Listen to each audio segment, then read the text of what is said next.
जैसा आप देख सकते हैं कि मेरे हाथ में है यूनिस्टोन। कितने ही सालों से अगर वो पत्थर आपके गुर्दों में हो या पित्ते में, ग्लैडर के भी जहाँ पत्थर होता है ऑपरेशन से नहीं निकलता, लेकिन ये दवा खाने के बाद वो आपको जो यूरिन के जरिए जो है बुरा होकर निकल जाएगा। जहाँ बड़े बड़े ऑपरेशन फेल हो जाते वहां पर ये दवा काम करती है। गुर्दे और पित्ते की पथरी ये प्रोडक्ट से गल जाती है, फिर दोबारा पथरी फॉर्म होने नहीं देती और इसमें कोई साइड इफेक्ट भी नहीं है। R&S यूनानी pharmacy, first floor opposite Canara bank, Bahadurpura, x road, Hyderabad.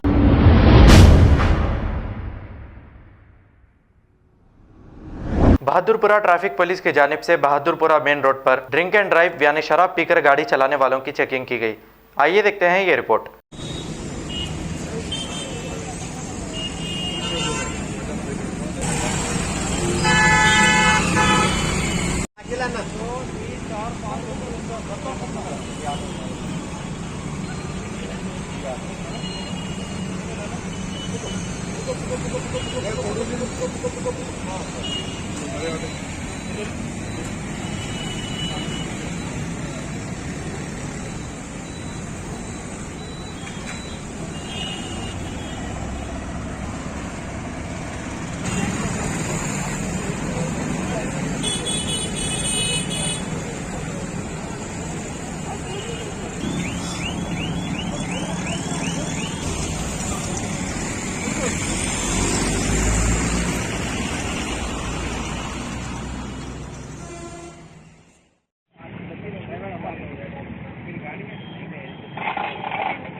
खबर है शहर की, खबर है गाँव की, खबर है सारी दुनिया की। 7H न्यूज पसंद आए तो लाइक कीजिए, शेयर कीजिए और सब्सक्राइब करना ना भूलें। 7H news.